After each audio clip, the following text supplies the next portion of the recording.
ਪ੍ਰਧਾਨ ਮੰਤਰੀ ਨਵੀਂ ਦਿੱਲੀ ਵਿੱਚ ਚੱਲ ਰਹੀ ਮੁੱਖ ਸਕੱਤਰਾਂ ਦੀ 3 ਰੋਜ਼ਾ ਕੌਮੀ ਕਾਨਫਰੰਸ ਦੀ ਕਰਨਗੇ ਪ੍ਰਧਾਨਗੀ।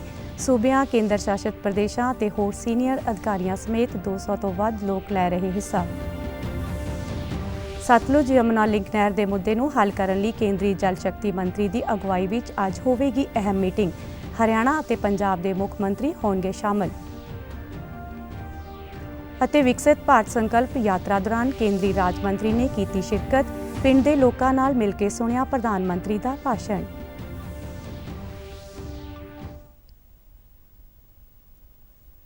ਨਮਸਕਾਰ, ਖਬਰਾਂ ਦੇ ਇਸ ਬੁਲੇਟਿਨ ਵਿੱਚ ਤੁਹਾਡਾ ਸਵਾਗਤ ਹੈ। ਮੈਂ ਹਾਂ ਅਮਨਦੀਪ ਕੌਰ ਅਤੇ ਹੁਣ ਖਬਰਾਂ ਵਿਸਥਾਰ ਨਾਲ। ਪ੍ਰਧਾਨ ਮੰਤਰੀ ਨਰਿੰਦਰ ਮੋਦੀ ਨਵੀਂ ਦਿੱਲੀ ਵਿੱਚ ਚੱਲ ਰਹੀ ਮੁੱਖ ਸਕੱਤਰਾਂ ਦੀ 3 ਰੋਜ਼ਾ ਕੌਮੀ ਕਾਨਫਰੰਸ ਦੀ ਪ੍ਰਧਾਨਗੀ ਕਰ ਰਹੇ ਨੇ। ਇਹ ਕਾਨਫਰੰਸ ਤੀਜੀ ਵਾਰ ਹੋ ਰਹੀ ਹੈ ਤੇ ਪਹਿਲੀ ਕਾਨਫਰੰਸ ਜੂਨ 2022 ਵਿੱਚ ਧਰਮਸ਼ਾਲਾ ਵਿੱਚ ਹੋਈ ਸੀ, ਜਦੋਂ ਕਿ ਦੂਜੀ ਸਾਲ ਜਨਵਰੀ 2023 ਵਿੱਚ ਦਿੱਲੀ ਵਿੱਚ ਹੋਈ ਸੀ। ਸਹਿਕਾਰੀ ਸੰਘਵਾਦ ਦੇ ਸਿਧਾਂਤ ਅਤੇ ਪ੍ਰਧਾਨ ਮੰਤਰੀ ਦੇ ਦ੍ਰਿਸ਼ਟੀਕੋਣ ਤੋਂ ਪ੍ਰੇਰਿਤ ਇਹ ਕਾਨਫਰੰਸ ਕੇਂਦਰ ਅਤੇ ਸੂਬਾ ਸਰਕਾਰਾਂ ਵਿਚਕਾਰ ਆਪਸੀ ਤਾਲਮੇਲ ਅਤੇ ਭਾਈਵਾਲੀ ਨੂੰ ਹੱਲਾਸ਼ੇਰੀ ਦੇਣ ਲਈ ਕਰਵਾਈ ਜਾਂਦੀ ਹੈ। ਕਾਨਫਰੰਸ ਵਿੱਚ ਕੇਂਦਰ ਸਰਕਾਰ ਦੇ ਨੁਮਾਇੰਦਿਆਂ, ਮੁੱਖ ਸਕੱਤਰਾਂ ਅਤੇ ਸਾਰੇ ਸੂਬਿਆਂ ਅਤੇ ਕੇਂਦਰ ਸ਼ਾਸਿਤ ਪ੍ਰਦੇਸ਼ਾਂ ਅਤੇ ਹੋਰ ਸੀਨੀਅਰ ਅਧਿਕਾਰੀਆਂ ਸਮੇਤ 200 ਤੋਂ ਵੱਧ ਲੋਕ ਹਿੱਸਾ ਲੈ ਰਹੇ ਨੇ। ਇਸ ਸਾਲ ਦੀ ਕਾਨਫਰੰਸ ਦਾ ਮੁੱਖ ਫੋਕਸ ਈਜ਼ ਆਫ ਲਿਵਿੰਗ ਤੇ ਹੋਵੇਗਾ। ਕਾਨਫਰੰਸ ਵਿੱਚ 5 ਉਪ ਵਿਸ਼ਿਆਂ ਤੇ ਚਰਚਾ ਕੀਤੀ ਜਾਵੇਗੀ, ਜਿਨ੍ਹਾਂ ਵਿੱਚ ਕਲਿਆਣਕਾਰੀ ਸਕੀਮਾਂ ਤੱਕ ਆਸਾਨ ਪਹੁੰਚ ਅਤੇ ਸੇਵਾ ਪ੍ਰਦਾਨ ਕਰਨ ਵਿੱਚ ਗੁਣਵੱਤਾ ਤੇ ਵਿਸ਼ੇਸ਼ ਜ਼ੋਰ ਦੇ ਨਾਲ ਸੰਮੇਲਨ ਵਿੱਚ ਜ਼ਮੀਨ ਅਤੇ ਜਾਇਦਾਦ, ਬਿਜਲੀ, ਪੀਣ ਵਾਲਾ ਪਾਣੀ, ਸਿਹਤ ਅਤੇ ਸਕੂਲੀ ਸਿੱਖਿਆ ਉੱਤੇ ਚਰਚਾ ਕੀਤੀ ਜਾ ਰਹੀ ਹੈ। ਕੇਂਦਰੀ ਰੱਖਿਆ ਮੰਤਰੀ ਰਾਜਨਾਥ ਸਿੰਘ ਨੇ ਜੰਮੂ ਕਸ਼ਮੀਰ 'ਚ ਸੁਰੱਖਿਆ ਸਥਿਤੀ ਦਾ ਜਾਇਜ਼ਾ ਲੈਣ ਲਈ ਜੰਮੂ ਦਾ ਦੌਰਾ ਕੀਤਾ। ਇਸ ਮੌਕੇ ਰੱਖਿਆ ਮੰਤਰੀ ਨੇ ਜੰਮੂ ਕਸ਼ਮੀਰ ਦੇ ਰਾਜੌਰੀ ਅਤੇ ਪੁੰਛ ਸੈਕਟਰ 'ਚ ਜ਼ਮੀਨੀ ਸਥਿਤੀ ਦਾ ਮੁਆਇਨਾ ਕੀਤਾ ਅਤੇ ਫੌਜ ਦੇ ਜਵਾਨਾਂ ਅਤੇ ਅਧਿਕਾਰੀਆਂ ਨਾਲ ਗੱਲਬਾਤ ਵੀ ਕੀਤੀ। ਉਨ੍ਹਾਂ ਸੁਰੱਖਿਆ ਸਥਿਤੀ ਨੂੰ ਲੈ ਕੇ ਜਵਾਨਾਂ ਅਤੇ ਅਧਿਕਾਰੀਆਂ ਤੋਂ ਜਾਣਕਾਰੀ ਹਾਸਲ ਕੀਤੀ।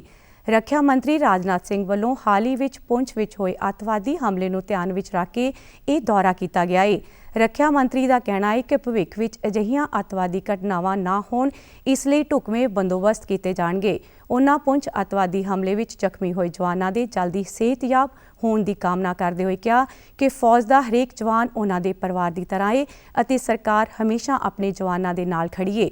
ਰੱਖਿਆ ਮੰਤਰੀ ਨੇ ਕਿਹਾ ਕਿ ਅਜਿਹੇ ਅੱਤਵਾਦੀ ਹਮਲਿਆਂ ਨੂੰ ਰੋਕਣ ਲਈ ਸੁਰੱਖਿਆ ਅਤੇ ਖੁਫੀਆ ਏਜੰਸੀਆਂ ਰਲ ਮਿਲ ਕੇ ਕੰਮ ਕਰ ਰਹੀਆਂ ਨੇ। ਆਪਣੇ ਦੌਰੇ ਦੇ ਪਹਿਲੇ ਪੜਾਅ ਤਹਿਤ ਰੱਖਿਆ ਮੰਤਰੀ ਦਾ ਫੌਜ ਮੁਖੀ ਜਨਰਲ ਮਨੋਜ ਪਾਂਡੇ ਸਮੇਤ ਉਪ ਰਾਜਪਾਲ ਮਨੋਜ ਸਿਨਹਾ ਅਤੇ ਉੱਤਰੀ ਕਮਾਨ ਦੇ ਜਨਰਲ ਆਫਿਸਰ ਕਮਾਂਡਿੰਗ ਅਤੇ chief lieutenant general Upinder Dwivedi ਨੇ ਸਵਾਗਤ ਕੀਤਾ। ਕੇਂਦਰੀ ਮੰਤਰੀ ਮੰਡਲ ਨੇ ਸਾਲ 2024 ਦੇ ਸੀਜ਼ਨ ਲਈ ਨਾਰੀਅਲ ਦੇ ਘੱਟੋ-ਘੱਟ ਸਮਰਥਨ ਮੁੱਲ ਨੂੰ ਮਨਜ਼ੂਰੀ ਦੇ ਦਿੱਤੀ ਹੈ। ਕੈਬਨਿਟ ਦੇ ਫੈਸਲੇ ਬਾਰੇ ਜਾਣਕਾਰੀ ਦਿੰਦਿਆਂ ਹੋਇਆ ਸੂਚਨਾ ਅਤੇ ਪ੍ਰਸਾਰਣ ਮੰਤਰੀ ਅਨੁਰਾਗ ਸਿੰਘ ਠਾਕੁਰ ਨੇ ਦੱਸਿਆ ਕਿ ਮਿਲੀ ਖੋਪੀ ਲਈ 300 ਰੁਪਏ ਪ੍ਰਤੀ ਕੁਇੰਟਲ ਅਤੇ ਬਾਲ ਖੋਪੀ ਲਈ 250 ਰੁਪਏ ਪ੍ਰਤੀ ਕੁਇੰਟਲ ਦਾ ਵਾਧਾ ਕੀਤਾ ਗਿਆ ਹੈ। ਉਨ੍ਹਾਂ ਦੱਸਿਆ ਕਿ ਸਾਲ 2014-15 ਵਿੱਚ ਮਿਲੀ ਖੋਪੀ ਤੇ ਘੱਟੋ-ਘੱਟ ਸਮਰਥਨ ਮੁੱਲ 5,250 ਰੁਪਏ ਪ੍ਰਤੀ ਕੁਇੰਟਲ ਸੀ, ਜੋ 2024-25 ਵਿੱਚ ਵੱਧ ਕੇ 11,160 ਰੁਪਏ ਪ੍ਰਤੀ ਕੁਇੰਟਲ ਹੋ ਜਾਵੇਗਾ। ਇਸੇ ਤਰ੍ਹਾਂ 2014-15 ਵਿੱਚ ਬਾਲ ਖੋਪੀ ਤੇ ਘੱਟੋ-ਘੱਟ ਸਮਰਥਨ ਮੁੱਲ 5,500 ਰੁਪਏ ਪ੍ਰਤੀ ਕੁਇੰਟਲ ਸੀ, ਜੋ ਕਿ 2024-25 ਵਿੱਚ ਵੱਧ ਕੇ 12,000 ਪ੍ਰਤੀ ਕੁਇੰਟਲ ਹੋ ਜਾਵੇਗਾ। ਅਨੁਰਾਗ ਸਿੰਘ ਠਾਕੁਰ ਨੇ ਕਿਹਾ ਕਿ ਘੱਟੋ-ਘੱਟ ਸਮਰਥਨ ਮੁੱਲ ਵਿੱਚ ਵਾਧੇ ਨਾਲ ਨਾਰੀਅਲ ਉਤਪਾਦਕਾਂ ਨੂੰ ਬਿਹਤਰ ਮੁਨਾਫਾ ਮਿਲੇਗਾ। कि लागत प्लस 50% कम से कम देंगे और मुझे कहते हुए प्रसन्नता है इस बार भी 2023 की तुलना में मिलिंग कॉपरा का निर्धारित एमएसपी 300 रुपये प्रति क्विंटल और बाल कोपरा का 250 रुपये प्रति क्विंटल बढ़ाया गया है। ਉਨ੍ਹਾਂ ਜਾਣਕਾਰੀ ਦਿੱਤੀ ਕਿ ਕੈਬਨਿਟ ਨੇ ਬਿਹਾਰ ਵਿੱਚ ਦੀਘਾ ਅਤੇ ਸੋਨਪੁਰ ਨੂੰ ਜੋੜਨ ਵਾਲੇ ਗੰਗਾ ਨਦੀ ਤੇ 4.5 ਕਿਲੋਮੀਟਰ ਲੰਬੇ 6 ਮਾਰਗੀ ਪੁਲ ਦੇ ਨਿਰਮਾਣ ਨੂੰ ਵੀ ਮਨਜ਼ੂਰੀ ਦਿੱਤੀ ਹੈ। ਉਨ੍ਹਾਂ ਦੱਸਿਆ ਕਿ ਇਸ ਪ੍ਰੋਜੈਕਟ ਦੀ ਕੁੱਲ ਲਾਗਤ 3,064 ਕਰੋੜ ਰੁਪਏ ਹੋ ਜਾਵੇਗੀ। ਉਨ੍ਹਾਂ ਦੱਸਿਆ ਕਿ ਮੰਤਰੀ ਮੰਡਲ ਵੱਲੋਂ ਤ੍ਰਿਪੁਰਾ ਵਿੱਚ ਖੋਵਾਈ ਹਰੀਨਾ ਸੜਕ ਦੇ 135 ਕਿਲੋਮੀਟਰ ਦੇ ਹਿੱਸੇ ਦਾ ਨਵੀਨੀਕਰਨ ਤੇ ਚੌੜਾ ਕਰਨ ਨੂੰ ਪ੍ਰਵਾਨਗੀ ਦਿੱਤੀ ਗਈ ਹੈ। ਵਿਦੇਸ਼ ਮੰਤਰੀ ਐਸ ਜੈਸ਼ੰਕਰ ਨੇ ਮਾਸਕੋ ਵਿੱਚ ਰੂਸ ਦੇ ਵਿਦੇਸ਼ ਮੰਤਰੀ ਸਰਗੇਈ ਲਾਵਰੋਵ ਨਾਲ ਮੁਲਾਕਾਤ ਕੀਤੀ ਹੈ। ਇਸ ਮੌਕੇ ਉਨ੍ਹਾਂ ਭਾਰਤ ਪ੍ਰਸ਼ਾਂਤ ਖੇਤਰ, ਯੂਕਰੇਨ ਅਤੇ ਇਜ਼ਰਾਈਲ ਗਾਂਜਾ ਸੰਘਰਸ਼ ਸਮੇਤ ਕਈ ਮੁੱਦਿਆਂ ਤੇ ਚਰਚਾ ਕੀਤੀ। ਦੋਵਾਂ ਨੇਤਾਵਾਂ ਨੇ ਆਰਥਿਕ ਸਹਿਯੋਗ, ਊਰਜਾ, ਵਪਾਰ, ਫੌਜੀ, ਤਕਨੀਕੀ ਸਹਿਯੋਗ ਅਤੇ ਲੋਕਾਂ ਦੀ ਆਵਾਜਾਈ ਨੂੰ ਅੱਗੇ ਵਧਾਉਣ ਲਈ ਅਗਲੇ 4 ਸਾਲਾਂ ਲਈ ਇੱਕ ਖਰੜੇ ਤੇ ਵੀ ਦਸਤਖਤ ਕੀਤੇ ਨੇ। ਡਾਕਟਰ ਜੈਸ਼ੰਕਰ ਨੇ ਕਿਹਾ ਕਿ ਭਾਰਤ ਅਤੇ ਰੂਸ ਦੇ ਸਬੰਧ ਮਜ਼ਬੂਤ ਅਤੇ ਸ਼ਹਿਰ ਰਹੇ ਨੇ, ਜੋ ਇੱਕ ਵਿਸ਼ੇਸ਼ ਅਤੇ ਵਿਸ਼ੇਸ਼ ਅਧਿਕਾਰ ਪ੍ਰਾਪਤ ਰਣਨੀਤਿਕ ਭਾਈਵਾਲੀ ਦੀ ਜ਼ਿੰਮੇਵਾਰੀ ਤੱਕ ਰਹਿ ਰਹੇ ਨੇ। We expect a strong Russian participation at the vibrant Gujarat meeting in January, including a lot of governors from the Far East. So today, I think our meeting, we will focus on bilateral cooperation in different spheres, changing circumstances and demands. ਉਨ੍ਹਾਂ ਕਿਹਾ ਕਿ ਦੋਵਾਂ ਦੇਸ਼ਾਂ ਦੇ ਸਬੰਧ ਰਣਨੀਤਿਕ convergence ਅਤੇ ਰਾਜਨੀਤਿਕ ਹਿੱਤਾਂ ਤੇ ਆਧਾਰਿਤ ਨੇ। ਰੂਸ ਦੇ ਵਿਦੇਸ਼ ਮੰਤਰੀ ਸਰਗੋਈ ਲਾਵਰੋਵ ਨੇ ਕਿਹਾ ਕਿ ਦੋਵਾਂ ਦੇਸ਼ਾਂ ਦੇ ਸਬੰਧ ਇਤਿਹਾਸਿਕ ਨੇ ਅਤੇ ਲਗਾਤਾਰ ਅੱਗੇ ਵਧ ਰਹੇ ਨੇ। ਸੰਯੁਕਤ ਰਾਸ਼ਟਰ, ਸੰਘਾਈ ਸਹਿਯੋਗ ਸੰਗਠਨ ਅਤੇ ਬ੍ਰਿਕਸ ਵਿੱਚ ਵੀ ਭਾਰਤ-ਰੂਸ ਸਬੰਧ ਮਜ਼ਬੂਤ ਹੋਏ ਨੇ। ਵਿਕਸਿਤ ਭਾਰਤ ਸੰਕਲਪ ਯਾਤਰਾ ਤਹਿਤ ਪੰਜਾਬ ਦੇ ਜ਼ਿਲ੍ਹਾ ਕਪੂਰਥਲਾ ਦੇ ਫਗਵਾੜਾ ਵਿਚਲੇ ਪਿੰਡ ਲਖਪੁਰ ਅਤੇ ਰਿਹਾਣਾ ਜੱਟਾਂ ਵਿੱਚ ਇਸ ਯਾਤਰਾ ਦੌਰਾਨ ਕੇਂਦਰੀ ਰਾਜ ਮੰਤਰੀ ਸੋਮ ਪ੍ਰਕਾਸ਼ ਨੇ ਸ਼ਿਰਕਤ ਕੀਤੀ। ਇਸ ਦੌਰਾਨ ਉਨ੍ਹਾਂ ਪ੍ਰਧਾਨ ਮੰਤਰੀ ਨਰਿੰਦਰ ਮੋਦੀ ਦੇ ਭਾਸ਼ਣ ਨੂੰ ਪਿੰਡ ਦੇ ਲੋਕਾਂ ਨਾਲ ਸੁਣਿਆ।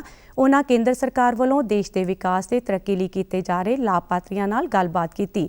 ਵਰਚੁਅਲ ਤਰੀਕੇ ਨਾਲ ਗੱਲਬਾਤ ਦੌਰਾਨ ਪ੍ਰਧਾਨ ਮੰਤਰੀ ਨਰਿੰਦਰ ਮੋਦੀ ਨੇ ਨਾਗਰਿਕਾਂ ਦੀ ਭਲਾਈ ਨੂੰ ਧਿਆਨ ਵਿੱਚ ਰੱਖਦਿਆਂ ਕੇਂਦਰ ਸਰਕਾਰ ਵੱਲੋਂ ਸਮਰਪਣ ਦੀ ਭਾਵਨਾ ਨਾਲ ਕੀਤੇ ਜਾ ਰਹੇ ਉਪਰਾਲਿਆਂ ਦਾ ਵੇਰਵਾ ਦਿੱਤਾ। ਕੇਂਦਰੀ ਰਾਜ ਮੰਤਰੀ ਨੇ ਇਸ ਮੌਕੇ ਬੋਲਦਿਆਂ ਹੋਇਆ ਕਿਹਾ ਕਿ ਵਿਕਸਿਤ ਭਾਰਤ ਸੰਕਲਪ ਯਾਤਰਾ ਦੇਸ਼ ਵਾਸੀਆਂ ਦੇ ਸਰਬਪੱਖੀ ਵਿਕਾਸ ਦਾ ਇੱਕ ਵਾਅਦਾ ਹੈ।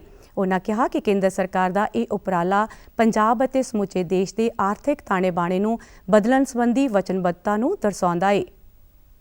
ਸਕੀਮਾਂ ਸ਼ੁਰੂ ਕੀਤੀਆਂ ਨੇ, ਉਹਦੇ ਬਾਰੇ ਜਾਣਕਾਰੀ ਦੇ ਰਹੇ ਹਾਂ ਔਰ ਸੰਕਲਪ ਵੀ ਕਰ ਰਹੇ ਹਾਂ ਦੇਸ਼ ਇੱਕ ਵਿਕਸਿਤ ਭਾਰਤ ਬਣੇ। ਉਸ ਲਈ ਸਾਰੇ ਜਿਹਦੇ ਸਰਕਾਰ ਕੋਸ਼ਿਸ਼ ਕਰ ਰਹੀ ਹੈ ਉੱਤੇ ਹਰ ਲੋਕ ਉਹਦੇ ਵਿੱਚ ਯੋਗਦਾਨ ਪਾਉਣ ਤਾਂ ਕਿ ਦੇਸ਼ ਦੁਨੀਆ ਦਾ ਮੋਢੀ ਰਾਸ਼ਟਰ ਬਣ ਸਕੇ, ਇੱਕ ਵਿਸ਼ਵ ਗੁਰੂ ਬਣ ਕੇ ਉੱਭਰੇ। ਇਹ 2047 ਦਾ ਟੀਚਾ ਹੈ। ਇਹਦੇ ਨਾਲ ਜਿਹੜੀਆਂ ਸੈਂਟਰ ਦੀਆਂ ਵੱਖ-ਵੱਖ ਸਕੀਮਾਂ ਨੇ। ਸਮਾਗਮ ਦੌਰਾਨ ਉਜਵਲਾ ਯੋਜਨਾ ਬਾਰੇ ਖਾਸ ਤੌਰ ਤੇ ਲਗਾਏ ਗਏ ਸਟਾਲ ਵਿੱਚ ਘਰਾਂ ਵਿੱਚ ਸਾਫ਼ ਸੁਥਰਾ ਖਾਣਾ ਪਕਾਉਣ ਲਈ ਬਾਲਣ ਪ੍ਰਦਾਨ ਕਰਨ ਸੰਬੰਧੀ ਸਰਕਾਰ ਦੇ ਉਪਰਾਲਿਆਂ ਬਾਰੇ ਜ਼ਿਕਰ ਕੀਤਾ ਗਿਆ। ਮੇਰੀ ਕਹਾਣੀ ਮੇਰੀ ਜਵਾਨੀ ਤਹਿਤ ਵੱਖ-ਵੱਖ ਲਾਭਪਾਤਰੀਆਂ ਨੇ ਆਪਣੇ ਵਿਚਾਰ ਰੱਖਦਿਆਂ ਮੋਦੀ ਸਰਕਾਰ ਦਾ ਧੰਨਵਾਦ ਕੀਤਾ। ਚੁੱਲ੍ਹਾ ਮਿਲਿਆ ਹੈ, ਪਹਿਲਾਂ ਅਸੀਂ ਚੁੱਲ੍ਹਾ ਬਾਲਦੇ ਸਨ। ਮੋਦੀ ਸਰਕਾਰ ਦਾ ਬਹੁਤ-ਬਹੁਤ ਧੰਨਵਾਦ ਕਰਦੀ ਹਾਂ ਕਿ ਉਹਨਾਂ ਨੂੰ ਸਾਨੂੰ ਮੁਫਤ ਗੈਸ ਚੁੱਲ੍ਹੇ ਤੇ ਸਿਲੰਡਰ ਦਿੱਤੇ ਹਨ। ਅਸੀਂ ਮਨਰੇਗਾ ਦਾ ਕੰਮ ਕਰਦੇ ਪਏ ਹਾਂ, ਸਾਨੂੰ 303 ਰੁਪਏ ਦਿਹਾੜੀ ਮਿਲਦੀ ਪਈ ਹੈ। ਅਸੀਂ ਪਿੰਡ ਦਾ ਸਾਰਾ ਹੀ ਬਹੁਤ ਸੁਧਾਰ ਕਰ ਰਹੇ ਹਾਂ, ਸਾਫ਼ ਸਫਾਈ ਦਾ, ਤੇ ਮੋਦੀ ਸਰਕਾਰ ਦਾ ਬਹੁਤ-ਬਹੁਤ ਧੰਨਵਾਦ। ਤੇ ਉਹਦੇ ਵਿੱਚ ਫੰਡ ਰਾਹੀਂ ਮੈਂ ਆਪਣੇ ਅਚਾਰ ਦਾ ਕੰਮ ਸ਼ੁਰੂ ਕੀਤਾ ਸੀਗਾ ਲੇਡੀਜ਼ ਨਾਲ ਰਲ ਕੇ, ਠੀਕ ਆ। ਉਸ ਤੋਂ ਬਾਅਦ ਸਾਨੂੰ ਬੈਂਕ ਨੇ ਵੀ ਲੋਨ ਦਿੱਤਾ। ਮੈਂ ਮੋਦੀ ਸਰਕਾਰ ਦੀ ਬਹੁਤ ਵੱਡੀ ਧੰਨਵਾਦ।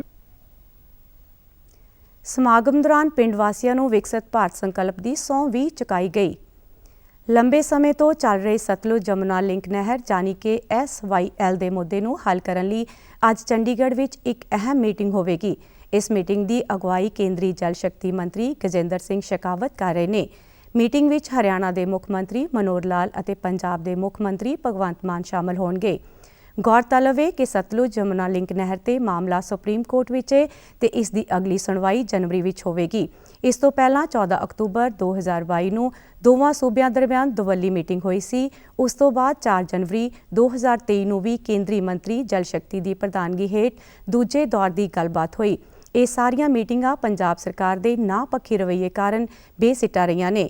ਸੁਪਰੀਮ ਕੋਰਟ ਦੇ ਫੈਸਲਿਆਂ ਦੇ ਬਾਵਜੂਦ ਪੰਜਾਬ ਨੇ SYL ਨਹਿਰ ਦੀ ਉਸਾਰੀ ਦਾ ਕੰਮ ਵੀ ਪੂਰਾ ਨਹੀਂ ਕੀਤਾ ਹੈ।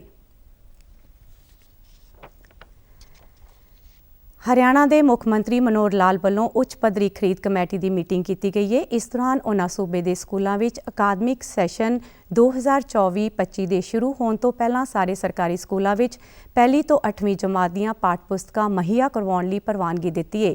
ਇਸ ਤੇ ਛਪਾਈ ਦੀ ਲਾਗਤ ਲਗਭਗ 55.5 ਕਰੋੜ ਰੁਪਏ ਹੋਵੇਗੀ।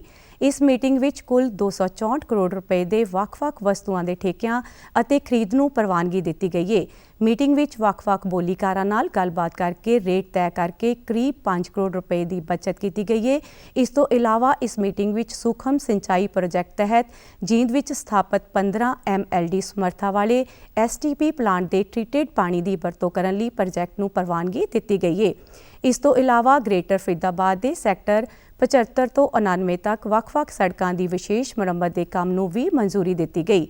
ਇਨ੍ਹਾਂ ਸਾਰੀਆਂ ਸੜਕਾਂ ਦੇ ਕੰਮ ਤੇ ਲਗਭਗ 159 ਕਰੋੜ ਰੁਪਏ ਦੀ ਲਾਗਤ ਆਵੇਗੀ। ਸਰਬੰਸਦਾਨੀ ਸ਼੍ਰੀ ਗੁਰੂ ਗੋਬਿੰਦ ਸਿੰਘ ਜੀ ਦੇ ਛੋਟੇ ਸਾਹਿਬਜ਼ਾਦਿਆਂ ਬਾਬਾ ਜੋਰਾਵਰ ਸਿੰਘ ਤੇ ਬਾਬਾ ਫਤਿਹ ਸਿੰਘ ਸਮੇਤ ਮਾਤਾ ਗੁਜਰ ਕੌਰ ਜੀ ਦੀ ਅਦੁੱਤੀ ਸ਼ਹਾਦਤ ਨੂੰ ਸਮਰਪਿਤ ਸ਼੍ਰੀ ਫਤਿਹਗੜ੍ਹ ਸਾਹਿਬ ਵਿਖੇ 3 ਦਿਨਾਂ ਸ਼ਹੀਦੀ ਜੋੜ ਮੇਲਾ ਜਾਰੀ ਹੈ। ਸੰਗਤਾਂ ਵੱਡੀ ਗਿਣਤੀ ਵਿੱਚ ਗੁਰਦੁਆਰਾ ਸ਼੍ਰੀ ਫਤਿਹਗੜ੍ਹ ਸਾਹਿਬ, ਗੁਰਦੁਆਰਾ ਸ਼੍ਰੀ ਜੋਤੀ ਸਰੂਪ ਸਾਹਿਬ ਅਤੇ ਹੋਰ ਧਾਰਮਿਕ ਸਥਾਨਾਂ ਤੇ ਨਤਮਸਤਕ ਹੋ ਰਹੀਆਂ ਨੇ। ਸ਼ਹੀਦੀ ਜੋੜ ਮੇਲੇ ਮੌਕੇ ਪੰਜਾਬ ਦੇ ਮੁੱਖ ਮੰਤਰੀ ਭਗਵੰਤ ਮਾਨ ਵੱਲੋਂ ਵੀ ਪਰਿਵਾਰ ਸਮੇਤ ਗੁਰਦੁਆਰਾ ਸ਼੍ਰੀ ਫਤਿਹਗੜ੍ਹ ਸਾਹਿਬ ਵਿਖੇ ਮੱਥਾ ਟੇਕਿਆ ਅਤੇ ਅਰਦਾਸ ਵਿੱਚ ਹਾਜ਼ਰੀ ਲਵਾਈ। ਇਸ ਮੌਕੇ ਉਨ੍ਹਾਂ ਕਿਹਾ ਕਿ ਫਤਿਹਗੜ੍ਹ ਸਾਹਿਬ ਦੀ ਅਦੁੱਤੀ ਸ਼ਹਾਦਤ ਦੀ ਮਿਸਾਲ ਦੁਨੀਆ ਭਰ ਵਿੱਚ ਕਿਤੇ ਵੀ ਨਹੀਂ ਮਿਲਦੀ। ਇਸ ਕਰਕੇ ਲੱਖਾਂ ਦੀ ਗਿਣਤੀ ਵਿੱਚ ਸੰਗਤਾਂ ਇਸ ਧਰਤੀ ਤੇ ਸ਼ਹੀਦਾਂ ਨੂੰ ਸ਼ਰਧਾਂਜਲੀਆਂ ਭੇਟ ਕਰਨ ਲਈ ਪਹੁੰਚਦੀਆਂ ਨੇ। ਸੰਘਣੀ ਧੁੰਦ ਦੇ ਬਾਵਜੂਦ ਦੇਸ਼-ਵਿਦੇਸ਼ ਤੋਂ ਵੱਡੀ ਗਿਣਤੀ ਵਿੱਚ ਸੰਗਤਾਂ ਗੁਰੂ ਘਰ ਵਿੱਚ ਹਾਜ਼ਰੀ ਭਰ ਰਹੀਆਂ ਨੇ ਤੇ ਸਤਨਾਮ ਸ਼੍ਰੀ ਵਾਹਿਗੁਰੂ ਜੀ ਦਾ ਜਾਪ ਕਰ ਰਹੀਆਂ ਨੇ। ਸ਼ਹੀਦੀ ਜੋੜ ਮੇਲੇ ਨੂੰ ਲੈ ਕੇ ਜ਼ਿਲ੍ਹਾ ਪ੍ਰਸ਼ਾਸਨ ਵੱਲੋਂ ਸੰਗਤਾਂ ਲਈ ਢੁਕਵੇਂ ਬੰਦੋਬਸਤ ਕੀਤੇ ਗਏ ਨੇ। ਸਿੱਖ ਧਰਮ ਦੇ 10ਵੇਂ ਗੁਰੂ ਗੋਬਿੰਦ ਸਿੰਘ ਜੀ ਦੇ ਸਾਹਿਬਜ਼ਾਦਿਆਂ ਦੀ ਸ਼ਹਾਦਤ ਨੂੰ ਦੁਨੀਆ ਭਰ ਵਿੱਚ ਯਾਦ ਕਰਦਿਆਂ ਧਾਰਮਿਕ ਸਮਾਗਮ ਕਰਵਾਏ ਜਾ ਰਹੇ ਨੇ। ਇਸ ਦੇ ਮੱਦੇਨਜ਼ਰ ਪੰਜਾਬ ਦੇ ਲੋਕ ਨਿਰਮਾਣ ਮੰਤਰੀ ਅਤੇ ਬਿਜਲੀ ਮੰਤਰੀ ਹਰਭਜਨ ਸਿੰਘ ETO ਨੇ ਤਖਤ ਸੱਚਖੰਡ ਸ੍ਰੀ ਹਜ਼ੂਰ ਅਬੀਚਲ ਨਗਰ ਸਾਹਿਬ ਵਿਖੇ ਸ਼ਿਰਕਤ ਕੀਤੀ। ਇਸ ਮੌਕੇ ਉਨ੍ਹਾਂ ਸ੍ਰੀ ਗੁਰੂ ਗ੍ਰੰਥ ਸਾਹਿਬ ਜੀ ਭਵਨ ਵਿਖੇ ਲਗਾਏ ਗਏ ਮੁਫਤ ਸਿਹਤ ਜਾਂਚ ਅਤੇ ਖੂਨਦਾਨ ਕੈਂਪ ਵਿੱਚ ਖੂਨਦਾਨ ਵੀ ਕੀਤਾ। ਉਨ੍ਹਾਂ ਕਿਹਾ ਕਿ ਸਾਹਿਬਜ਼ਾਦਿਆਂ ਦੀ ਸ਼ਹਾਦਤ ਸਾਡੇ ਸਾਰਿਆਂ ਲਈ ਪ੍ਰੇਰਨਾ ਸਰੋਤ ਹੈ।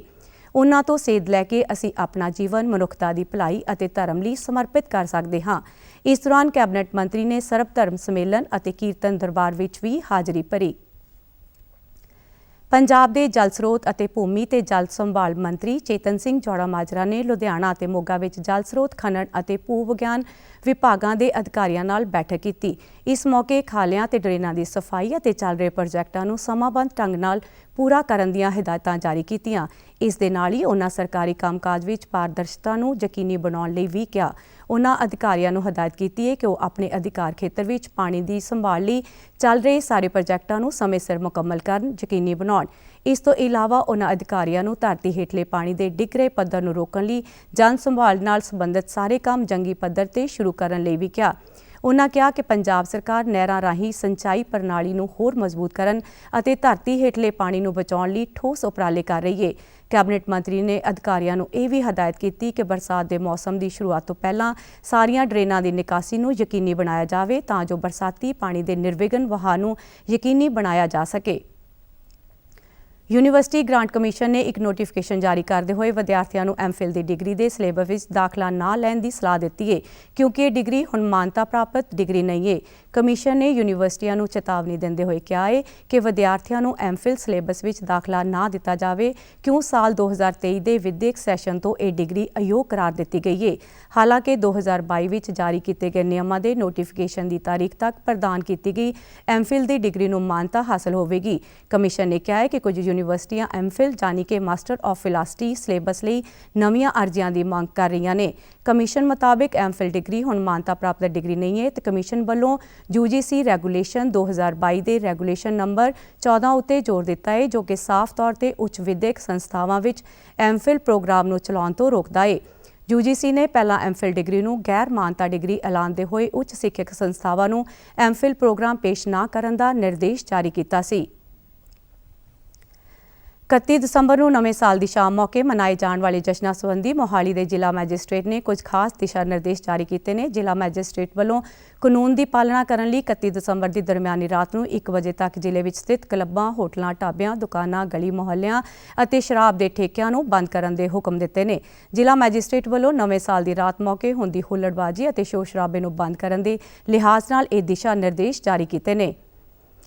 ਪੂਰੇ ਉੱਤਰੀ ਭਾਰਤ ਸਮੇਤ ਪੰਜਾਬ, ਹਰਿਆਣਾ ਤੇ ਚੰਡੀਗੜ੍ਹ ਵਿੱਚ ਵੀ ਕੜਾਕੇ ਦੀ ਠੰਡ ਦਾ ਦੌਰ ਜਾਰੀ ਹੈ। ਸੰਘਣੀ ਧੁੰਦ ਨੇ ਆਮ ਜਨ ਜੀਵਨ ਨੂੰ ਬੁਰੀ ਤਰ੍ਹਾਂ ਪ੍ਰਭਾਵਿਤ ਕੀਤਾ ਹੈ। ਇਸ ਦੇ ਨਾਲ ਸੜਕ, ਰੇਲ ਅਤੇ ਹਵਾਈ ਆਵਾਜਾਈ ਤੇ ਅਸਰ ਦੇਖਣ ਨੂੰ ਮਿਲ ਰਿਹਾ ਹੈ। ਧੁੰਦ ਇੰਨੀ ਸੰਘਣੀ ਹੈ ਕਿ ਕਈ ਥਾਵਾਂ ਤੇ 10 ਤੋਂ 15 ਮੀਟਰ ਤੱਕ ਹੀ ਦਿਖਾਈ ਦਿੰਦਾ ਹੈ। ਮੌਸਮ ਵਿਭਾਗ ਨੇ ਪੰਜਾਬ ਦੇ 16 ਜ਼ਿਲ੍ਹਿਆਂ ਵਿੱਚ ਸੰਘਣੀ ਧੁੰਦ ਪੈਣ ਸੰਬੰਧੀ ਰੈੱਡ ਅਲਰਟ ਜਾਰੀ ਕੀਤਾ ਹੈ। ਇਸ ਤੋਂ ਇਲਾਵਾ ਆਮ ਲੋਕਾਂ ਨੂੰ ਸੜਕਾਂ ਤੇ ਬੇਹੱਦ ਸਾਵਧਾਨੀ ਵਰਤਣ ਦੀ ਸਲਾਹ ਦਿੱਤੀ ਗਈ ਹੈ। ਚੰਡੀਗੜ੍ਹ ਮੌਸਮ ਵਿਭਾਗ ਨੇ ਹਰਿਆਣਾ ਵਿੱਚ 31 ਦਸੰਬਰ ਤੱਕ ਕੋਹਰਾ ਪੈਣ ਸੰਬੰਧੀ ਰੈੱਡ ਅਲਰਟ ਜਾਰੀ ਕੀਤਾ ਹੈ। ਚੰਡੀਗੜ੍ਹ ਵਿੱਚ ਵੀ ਅੱਜ ਧੁੰਦ ਦੀ ਸੰਘਣੀ ਪਰਤ ਛਾਈ ਰਹੀ ਅਤੇ ਸ਼ਹਿਰ ਦਾ ਸਵੇਰ ਵੇਲੇ ਦਾ ਤਾਪਮਾਨ 9 ਡਿਗਰੀ ਸੈਲਸੀਅਸ ਦਰਜ ਕੀਤਾ ਗਿਆ ਹੈ। ਮੌਸਮ ਵਿਭਾਗ ਦੇ ਮੁਤਾਬਿਕ ਸ਼ਹਿਰ ਵਿੱਚ ਅਗਲੇ ਦਿਨ ਤੱਕ ਸੰਘਣੇ ਕੋਹਰੇ ਦੀ ਸਥਿਤੀ ਬਣੀ ਰਹੇਗੀ। ਅਤੇ ਤੁਸੀਂ ਸਾਡੇ ਸਮਾਚਾਰ YouTube channel DD news Chandigarh, Facebook DD news Chandigarh ਅਤੇ X DD ਨਿਊਜ਼ CSD ਤੇ ਵੀ ਦੇਖ ਸਕਦੇ ਹੋ। ਇਸ ਦੇ ਨਾਲ ਹੀ ਖਬਰਾਂ ਦਾ ਬੁਲੇਟਿਨ ਖਤਮ ਹੁੰਦਾ ਹੈ। ਆਗਿਆ ਦਿਓ, ਨਮਸਕਾਰ।